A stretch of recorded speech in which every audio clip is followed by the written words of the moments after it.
Alors tu tournes avec moi aujourd'hui? On va tester Bolt? Alors aujourd'hui, on va tester Bolt.new, une intelligence artificielle qui permet depuis quelques jours de générer des applications mobiles natives, donc à la fois pour iOS et Android.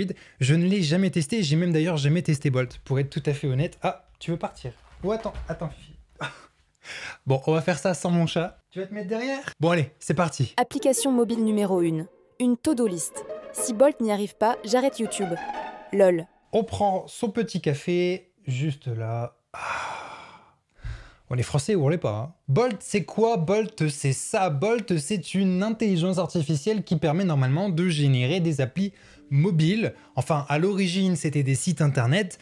Et maintenant, depuis quelques jours, ce sont des applis mobiles avec Expo. Donc, on peut le voir là, hein, ici. Expo. Alors, c'est quoi Expo? Bah, en fait, Expo, c'est un petit logiciel qui permet de faire des applications mobiles avec généralement React Native. D'ailleurs, on a une formation sur le sujet qui permet de créer très facilement avec un seul projet des applis pour iOS et pour Android. Le but de cette vidéo, c'est de mettre cette IA à rude épreuve et de voir si je vais pointer au chômage dès ce soir. Donc dans l'idée, on va créer 3 applications, toutes d'un niveau progressif. Alors c'est parti, on perd pas de temps. Ok, alors pour commencer, on va renseigner notre prompt juste ici. Donc le prompt, c'est le texte qui va permettre à l'intelligence artificielle de créer quelque chose.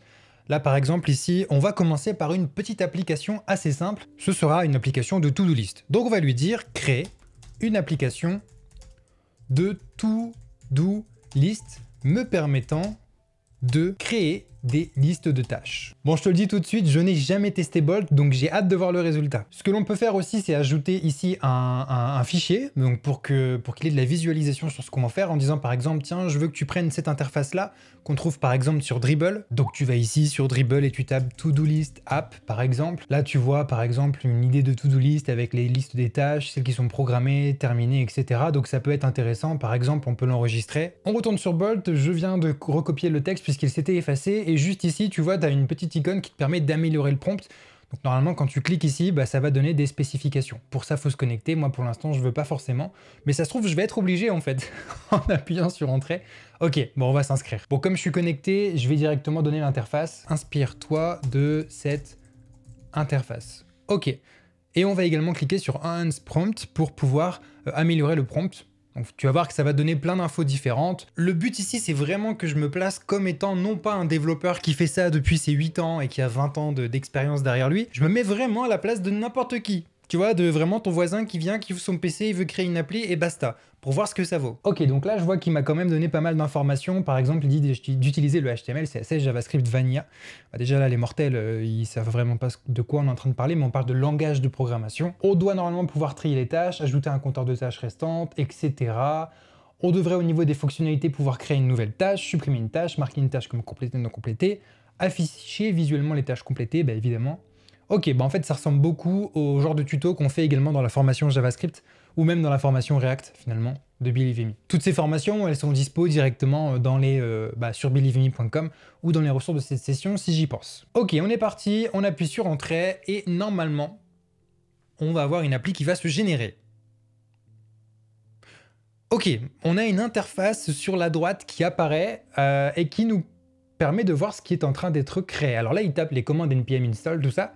Visiblement, il utilise TypeScript, ça c'est plutôt cool. D'ailleurs, je le donne en avant-première, mais il y a une formation TypeScript qui arrive sur Believe.me d'ici quelques jours. Bon, est-ce que je peux naviguer? Ouais, je peux naviguer. Je vois qu'il va utiliser Tailwind CSS, donc ça c'est plutôt cool, hein. Il utilise quand même des techs assez modernes. Et donc là, visiblement, il a fini, puisqu'il me fait un petit brief de tout ça. Ok, ça ouvre la preview. Alors, qu'est-ce que ça va donner? Ok, bon, pourquoi pas? Maintenant, moi, c'est bizarre parce que j'ai vraiment pas l'impression que c'est une appli mobile. Et puis surtout, ça ressemble pas du tout à l'interface qu'on voulait avoir. Ok, bah, je peux dire test, hein. Ouais, ok, ça fonctionne, blablabla, etc. Visiblement, je peux les déplacer, active, compléter, ok. Non, c'est pas mal. Franchement, c'est cool. Bon, après, c'est un projet facile. Mais là, moi, ce qui m'embête, c'est que je voulais une appli mobile. C'est pas du tout mobile, ça. On va retourner sur Bolt et je vais bien cliquer ici. Peut-être que c'est ça le problème, en fait. Ah, ok, d'accord, fallait le préciser. Bon, pas de souci. On recolle tout ça. Je redonne l'interface et on appuie sur Entrée et on va voir ce qu'il va nous donner. Alors, au niveau du tarif, moi, je ne paye toujours pas, hein, pour l'instant, parce qu'on vient de créer le compte ensemble. Mais donc là, oui, effectivement, il utilise Expo. Ok, je comprends beaucoup mieux. Mais il me semble que c'est gratuit jusqu'à un certain niveau et après, il faut payer, je crois que c'est 10 ou 20 $. J'ai pas vraiment regardé les prix. Bon là c'est bien, hein, il crée, hein, ouais c'est sûr. Maintenant faut pas avoir un bug, parce que s'il y a un bug, celui qui veut le corriger, ou si l'IA n'arrive pas à le corriger, bah t'es dans la merde, tu fermes boutique. Bon après voilà, c'est pour le fun. De toute façon on fera une conclusion de tout ça à la fin de cette vidéo. Donc là on va pouvoir installer directement Expo Go sur notre téléphone. Expo Go c'est une appli mobile qui te permet normalement de tester tes projets React Native directement depuis ton téléphone. Donc bah là, on va le télécharger ensemble. Ok, donc là, c'est installé, on va l'ouvrir. Ce qu'on va faire, nous, c'est qu'on va prendre notre téléphone et on va cliquer sur « Ouvrir dans Expo Go ». Et là, normalement, ok, on autorise. On devrait voir notre appli qui va s'ouvrir sur notre téléphone. Ok, ça c'est le menu développeur, on s'en fiche. Donc là, voici notre application. Alors bon, je vais pas faire de la surinterprétation, je trouve que c'est hyper basique et que les icônes s'affichent même pas, mais bon, soit, pourquoi pas. Alors, on va tester ma première tâche. Ici, on remarquera que l'interface, elle fonctionne toujours pas comme ce qu'on voulait. Hein. Donc, c'est-à-dire que ça reprend pas du tout l'interface qu'on voulait, mais pourquoi pas. En ajoutant une nouvelle tâche, on voit qu'il y a une petite animation. Ça, c'est pas mal. Est-ce qu'on peut déplacer les tâches? Non. Est-ce qu'on peut les supprimer? D'accord, on peut même pas supprimer les tâches. Ok, donc là, on a une fenêtre completed, mais qui ne sert à rien. Ok, bon. Pour l'IA, on repassera. Je vais quand même les dire rapidement. Il y a un bug, je ne peux pas terminer mes tâches ni les organiser. Ah, ça y est. Donc là, on a déjà un premier problème. Alors, l'application vient de se recharger sur mon téléphone. Ok. Bah, c'est cool. Mais c'est quoi le problème? Problème de terminal. Ah d'accord, bah là tu fais déjà paniquer une personne sur deux. Donc là ici, je peux toujours pas trier mes tâches, je peux toujours pas les compléter, visiblement. Ah, alors attends. Qu'est-ce qui me fait? Mais c'est bugué à mort. Donc là, si j'appuie sur ma première tâche, elle se met en bas. Si j'appuie sur tourner une vidéo, ok, je comprends rien, c'est hyper bugué. Non, franchement, c'est bugué à mort. Bon, ok, première appli, échec. On passe à la deuxième. Application mobile numéro 2, une appli pour générer des images avec DALL-E 3 et OpenAI. Pour cette deuxième application, on va créer une appli mobile qui permet de générer des images en utilisant l'API DALL-E 3 de ChatGPT. Donc en gros, on va essayer de créer une application qui permet de générer des images comme sur ChatGPT. Donc ici, on lui dit créer une appli mobile qui utilise DALL-E 3 avec OpenAI pour générer des images. On va cliquer quand même sur Enhance Prompt avec ma French Touch Accent. C'est marrant, c'est que nous les Français, quelqu'un qui parle anglais, on le tacle direct quand il a un accent français. Mais les Indiens là, hein, tous les Indiens qui font des vidéos YouTube en anglais et qui parlent en rappant à fond l'anglais, on leur dit rien. Pourquoi est-ce qu'on s'inflige à s'en déconner? Pourquoi est-ce qu'on dit ça aux Français qui essayent de parler anglais? Bon, bah, c'est pas grave. On va lancer tout de suite cette commande, hop, et on va voir ce que ça va nous donner. Pour l'instant, je suis toujours sur l'offre gratuite de Bolt. J'ai juste créé un compte, donc c'est quand même assez cool. Pour l'instant, je me suis pas vraiment pris la tête. D'ailleurs, ça me fait penser que toutes les formations sur Believe et Me, tu peux les tester gratuitement. Hein. Il suffit de te créer un compte et tu as accès à toutes les formations. Donc voilà, profites-en. Pour l'instant, on utilise ce système, c'est assez récent. À voir si ça continue comme ça. D'ailleurs, j'en profite, le temps que ça se génère. Merci si tu t'es abonné récemment, vous êtes plus de 10 000 à l'avoir fait. Et franchement, ça me change énormément de choses. Par exemple, dans la dernière vidéo, ça m'a permis de payer un monteur vidéo freelance. Mais tout ça, ça peut se faire qu'effectivement, si la vidéo elle est un minimum vue. Et ton sub, justement, ça permet de faire toute la différence avec un petit commentaire si vraiment tu veux m'aider. Il génère toujours notre application. Donc là, on voit que ça prend un peu plus de temps. Hein. On est sur un niveau un peu plus complexe au niveau de l'application qu'on lui demande. Donc là, l'appli mobile est dispo. Par contre, avant de courir et d'aller voir un petit peu tout ce qu'il faut faire, on nous dit bien pour utiliser l'application, il faut utiliser le fichier .env, donc INV, pour mettre sa clé OpenAPI, enfin OpenAI. Et d'ailleurs ici il me dit il y a un problème, etc. Bah ouais, logique. Donc si on va dans le code, c'est ici qu'il faut donner notre clé OpenAI. Et d'ailleurs ici on voit qu'avec cette application, j'ai atteint le niveau de l'offre gratuite. Bon bah c'est pas grave, je vais payer, comme ça au moins on pourra tester ensemble d'autres projets. Pour ce faire, tu vas dans le lien dans la description, je t'ai mis un petit lien qui te permet d'aller sur cette page-là, et on va créer une nouvelle clé API. Moi, j'en ai d'ailleurs créé une pour utiliser sur le bot Discord, sur lequel tu peux aller, le salon Discord qui est dans la description et qui te permet en fait d'échanger avec tout le monde. Donc on est quand même 4000 dessus, c'est quand même assez cool. On va créer une nouvelle clé, je vais l'appeler Bolt, et on va donner un accès complet. On va créer cette clé. Cette clé, bien évidemment, je vais la supprimer. Alors ce que l'on va faire, c'est qu'on va juste coller, hein. Après tout, c'est un larbin, donc on va lui donner la clé et il va normalement la modifier lui-même. Ah bah oui, non, il va pas la modifier puisque ici j'ai atteint le compte, les limites du compte gratuit. Bah, c'est pas grave, dans le fichier .inv, on va mettre la clé. On sauvegarde. Et donc là, normalement, ça devrait fonctionner. Donc on reprend notre téléphone, on va ouvrir Expo. Mince, ok, en fait, il n'a pas fini de générer mon projet. Bon, alors ici, on peut voir que en fonction du nombre de tokens qu'on va utiliser, on va payer plus ou moins cher. Là, on paye 20 $ par mois si on le paye mensuellement, et si on le paye annuellement, c'est 18 $ par mois. Ok, ben, je vais prendre Pro, hein, on va espérer que ça va suffire pour cette vidéo-là. Donc je viens de régler tout ça, je viens de lancer Expo, c'est en train de charger. Et puis j'ai remis la clé OpenAI. Ici, on me dit, ben non, il y a encore une erreur. Ok, bah c'est bizarre. On va cliquer sur Fix pour qu'il corrige l'erreur lui-même. On va relancer, je vais quand même donner une chance à Expo, et là on est reparti pour encore des erreurs, quoi. Je veux dire, c'est... Enfin bon, ce qu'on va faire, c'est qu'on va recréer tout ça, donc je recopie tout ça. Et là, vraiment, s'il se plante encore, on passera au 3e projet. Mais ça prouve que voilà, c'est complètement buggé pour l'instant. Hein. Je trouve qu'il y a quand même vraiment des gros problèmes. Même si, attention, c'est très bien pour une intelligence artificielle de faire tout ça. Bah alors moi, je suis pas inquiet du tout pour l'instant. Hein. Alors vraiment pas du tout même. Allez, on est parti. Donc là, ici, est-ce qu'il faut mettre la clé OpenAI? Oui. Donc ce que je vais dire, c'est... on peut la mettre apparemment dans l'onglet Settings. Il a fait un onglet Settings. Ok. Bah ça, par contre, c'est cool. Voilà, c'est ça qu'on veut. Donc on est parti, on ouvre dans Expo notre petite application et on va voir ce que ça va donner. J'espère que ça va être bon cette fois-ci. Ici, on peut configurer une clé OpenAI. On peut générer des images en haute résolution, on peut garder un historique en local, et ici on a quelques privacy policy, terms of service qui n'existent pas bien sûr. Et là on peut configurer une clé OpenAI. Alors par contre, ok mon gars, oh putain, c'est pas vrai. Eh bah ouais, bien sûr, ça fonctionne pas. L'onglet ne fonctionne pas. On est reparti, on va essayer de corriger tout ça. Je vais lui dire, l'onglet pour ajouter une clé API ne fonctionne toujours pas. Et on est parti. Ah, j'espère vraiment que je vais pas utiliser mes 10 millions de tokens sur ce projet-là. Moi, j'ai envie de le pousser encore plus loin. Ce site internet, j'ai envie de pousser encore plus loin Bolt, créer des trucs de fou. Mais là, pour l'instant... on est un peu bloqué, quoi. Ok, donc là, apparemment, il a ajouté une modale pour gérer la clé API. Eh ben, c'est parti, on va voir ça. Donc, je rescanne tout ça. Et donc là, si je vais dans Settings, API Key, effectivement, j'ai une petite fenêtre. C'est fait, on a une petite alerte, pourquoi pas. Et on va donc essayer de générer une image. Par exemple, génère Iron Man en kimono dans un temple situé dans Tokyo, au Japon. Et on va faire ça sous format carré. Ok, on génère et on va voir ce que ça va donner. J'espère juste qu'on sera pas trop déçus.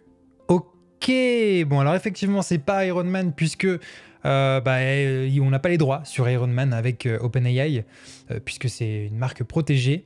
Par contre ici on a une petite photo assez sympa et ça c'est plutôt cool. Donc là si je vais dans Galerie, ok, aucune image générée pour l'instant. Bah si, bon ok, c'est pas grave. Bon c'est assez buggé, mais c'est vrai que pour ceux qui veulent créer quelque chose sans savoir coder, bon, c'est un minimum, c'est quand même assez cool. Ça fonctionne, c'est un peu buggé, mais ça fonctionne. Donc pour l'instant, ça va encore, c'est assez correct. On passe tout de suite au projet numéro 3. Application mobile numéro 3. Une appli pour trouver les cafés Starbucks autour de toi. Dans ce projet, on va créer une appli mobile qui va trouver le café Starbucks le plus proche de chez soi. L'idée, c'est donc qu'on va récupérer la position géographique d'un utilisateur pour lui donner les restaurants Starbucks les plus proches de sa position afin qu'il puisse aller prendre un café. On va éventuellement cliquer sur Enhance Prompt pour pouvoir avoir quelque chose d'un peu plus solide. Mais là, franchement, en tant que développeur, j'aurais utilisé des API publiques pour pouvoir récupérer ces données-là. Mais là, le but, c'est vraiment que je me mette à la place de quelqu'un qui n'est pas développeur et qui utilise Bolt. Donc on clique sur Entrée et j'espère que ça va fonctionner. En tout cas, ici, ce que je lui donne, normalement, c'est tout à fait faisable. Il n'y a aucun problème technique avec ça. D'ailleurs, c'est un des projets de la formation React Native. Donc je veux dire, là, normalement, il n'y a pas de souci pour ce genre de projet. C'est possible. Très facilement, même pour un débutant. Mais en tout cas, ce 3e projet, il est un peu plus complexe que les 2 précédents. Et prépare-toi, puisqu'après, j'ai une idée d'application d'un niveau légendaire. Et là, on va voir ce que ça va donner. Bon, bah l'appli, elle a été générée. Ici, ça nous donne les principales fonctionnalités. Alors, est-ce que ça va fonctionner? Qu'est-ce que ça va nous donner? Ici, je le rappelle, hein, je ne suis pas développeur. Je suis avec ma casquette client lambda, qui veut juste générer son appli du dimanche, ou même essayer de faire un SaaS. Ok, ça fonctionne pas, bien évidemment. Bon alors du coup ici, je lui ai dit d'utiliser une police Arial, de retirer la police Starbucks, puisqu'au moins on n'aura plus cette erreur horrible qui nous dit d'utiliser une police. Donc c'est quand même dommage, c'est qu'il nous fait utiliser des polices, mais d'un autre côté, il nous les installe pas. Je comprends pas le principe. Ok, donc là normalement on est bon. Alors par contre il a un problème dans le terminal. Bon, on verra ça après si effectivement ça ne fonctionne pas. Mais là normalement il a utilisé des polices Arial. Alors est-ce que ça fonctionne? Ok, bon là déjà première bonne chose, il me demande ma position. Donc je l'autorise lorsque l'app est active. Et là on a encore un problème. Bon, on va essayer d'utiliser le fixe pour voir ce qu'il va corriger. Ok, alors là, il a corrigé le problème, mais visiblement, il en a encore un autre. Ouais, c'est quand même assez farfelu tout ça. Je vais quand même scanner pour voir si ça fonctionne. Et effectivement, ça ne fonctionne pas. Ok, on recommence. On va essayer de corriger ce souci. En fait, je vais utiliser mes 10 millions de tokens pour corriger des bugs qu'il crée lui-même. Donc, il me donne un projet avec des bugs. Je lui dis de corriger. Il me rend un projet avec d'autres bugs. Pour l'instant, c'est ça, Bolt. Ok, bon, en tout cas pour l'appli mobile. Donc là, il me dit qu'il a fait des changements et en fait, il y a encore un problème. C'est pas grave, on va essayer l'application. Donc je lance. Ok, bon, bah là au moins, on a quelque chose. Donc là, il me dit, il faut aller à Starbucks Downtown. Mais qu'est-ce que tu me racontes? Mais pas du tout. Le truc étant qu'ici, il détecte, oui, ma position, mais il ne détecte pas du tout les restaurants autour. On voit qu'on a exactement le même layout que sur les derniers projets, donc toujours Privacy Policy, Terms of Service, version 1.0.0. Les mêmes boutons juste ici. Oui, vas-y, je m'en fous, envoie-moi des notifications. Et on se rend compte que c'est toujours les mêmes fenêtres, avec toujours les mêmes icônes qui n'apparaissent pas. Et c'est toujours la même interface en fait. Comprends pas, en fait il ne nous connecte pas du tout. Alors il nous localise, hein, il crée la map, mais il n'utilise pas du tout les API. Donc si t'es pas développeur, je suis désolé de le dire, mais tu l'as un peu dans le baba. C'est-à-dire que ben, t'as ton appli, mais elle fonctionnera pas. Parce que t'es pas développeur et que du coup, bah, quand tu veux utiliser une API sur ton application parce que par exemple pour récupérer la météo ou pour récupérer les restaurants Starbucks dans le coin, eh bah Bolt ne te permet pas de le faire. Et en même temps, ça demande trop de complexité. Il faut aller créer un compte, il faut récupérer la clé API, il faut pouvoir faire pas mal de choses, réutiliser les SDK, enfin c'est très compliqué. Tout ça, une intelligence artificielle, ça peut pas le faire. Mais là, déjà, c'est bien, c'est une sacrée belle prouesse. En fait, ça ressemble beaucoup pour l'instant à ce qu'on avait déjà vu dans une précédente vidéo où je testais l'intelligence artificielle de Hostinger. C'est qu'ici, en fait, on a des maquettes qui sont préconstruites et c'est pour ça qu'on a toujours le même système de navigation, toujours avec les mêmes onglets, Privacy Policy, Terms of Service, version 1.0.0. Et en fait, l'intelligence artificielle de Bolt, elle vient personnaliser les interfaces. Mais c'est tout. Rien de plus. Donc pour l'instant, ok, c'est cool pour faire un POC, un Proof of Concept, donc pour montrer un premier jet de design de ce qu'on veut voir également sur notre application avant vraiment de faire appel à un développeur et de créer quelque chose. Pourquoi pas? Ça permet de mieux visualiser les choses. Bon, on va passer au 4e projet et là, on va voir vraiment ce que vaut Bolt. Application mobile numéro 4. Une appli pour ma startup Billy Vemi. J'avoue, je n'y crois plus du tout. Aidez-moi. Pour ce 4e projet ultra légendaire, je vais demander à Bolt de me recréer une application mobile exclusivement pour ma startup dans l'éducation Believe Me, ma plateforme de formation qui permet de se former au métier du web. On parle de cette plateforme-là qui est quand même assez complète avec un style Netflix. Ici, on a des articles, on a des revues de livres qui permettent d'aller voir des épisodes par exemple. On a des formations, enfin on a vraiment énormément de choses. Par exemple, une formation Python. Tout ça, je veux que ce soit disponible directement sur une appli mobile créée par Bolt. Pour donner toutes les chances à Bolt, je vais demander à ChatGPT qui connaît parfaitement Believe Me, qu'il connaît vraiment sous tous ses angles, de me faire un cahier des charges ultra réaliste, ultra rempli avec plein d'informations que je pourrais transmettre ensuite à Bolt. Donc c'est parti, on va appuyer sur Entrée et pour ça je vais même utiliser O3 Mini histoire d'avoir vraiment un cahier des charges avec le top de l'intelligence artificielle proposé par ChatGPT. Donc là la version 1.0, etc., le contexte, énormément de choses, énormément de détails. Ce que je vais faire, c'est que je vais reprendre tout ça, on va aller dans Bolt, je vais cliquer sur Build a Mobile App That. Et ici, je vais coller tout le cahier des charges. On va cliquer sur Enhance Prompt pour donner toutes les chances. Et on va voir ce que ça va nous donner. Bon, clairement, je te le dis, je ne m'attends pas forcément à ce qu'il me recrée l'application parfaite pour Believe Me. Tout simplement puisque ici, ben, ça voudrait dire, encore une fois, développeur. Faut connaître les API utilisées par Believe.me pour pouvoir aller récupérer eh bien, les cours, les formations, les questions, pouvoir se connecter à ton compte, etc. Mais je veux une première ébauche assez sympa qui me permettra, via des données de test, de me faire une idée, si je connecte ma propre API Believe.me, de ce que l'application pourrait ressembler. Bon, bah, le temps que ça se génère, n'oublie pas que si tu t'abonnes, moi, ça me permet ensuite de grandir dans mon aventure sur YouTube. Ça me permet de me libérer plus de temps dans ma semaine, forcément, et aussi d'investir plus. Donc, dans des monteurs vidéo, dans des media makers, ce genre de choses. Voilà, ça change beaucoup de choses si tu t'abonnes. Donc, merci vraiment si tu le fais et si tu regardes cette vidéo jusqu'au bout. Ça me fait vraiment hyper plaisir. Et dis-moi en commentaire ce que tu penses, toi, de Bolt pour l'instant. Je réponds à tous les commentaires. J'ai vraiment envie qu'on ait une belle communauté ici et c'est ce qui se passe depuis plusieurs mois. Donc, je suis hyper content de tout ça. Merci, merci, merci à tous d'être là. Merci à toi de regarder cette vidéo. Ça me fait hyper plaisir, même si tu viens de me découvrir. Bon, en tout cas, ici, on a l'air de pas avoir de bug. Ok. On va aller ouvrir notre petite application. C'est quelque chose qu'on nous demande depuis pas mal de temps, une appli mobile pour Believe.me, c'est pas la priorité puisqu'à peu près 95% des gens sur Believe.me vont depuis leur ordinateur, ce qui paraît logique. Quand on veut se former, c'est plus simple que par téléphone. On a d'autres idées d'appli mobile pour Believe.me, mais ce sera pas un clone de l'interface web. Alors, ok. Ouais, pour l'instant, ça fonctionne pas, mon gars. Hein. Là, il me dit qu'il a bien fait tout ce qui est authentification, etc. Je vais lui dire de terminer le projet avec les fonctionnalités complètes. Ok, bah pour l'instant, l'application niveau légendaire, voilà, mais ça me rassure, c'est tout. Je suis juste rassuré de voir tout ça et ça confirme ce que je dis sur cette chaîne depuis des semaines et à d'autres personnes par message privé depuis des mois, voire même des années. Franchement, il faut voir tout ça comme des outils pour les devs pour aller un peu plus vite, quoi. Mais on fera une conclusion juste après, de toute façon, à la fin de cette vidéo, sur tout ça. Ok, donc là, il me dit qu'il a terminé, mais moi, je vois qu'il y a un problème. Ce qu'il a créé, visiblement, c'est la home screen.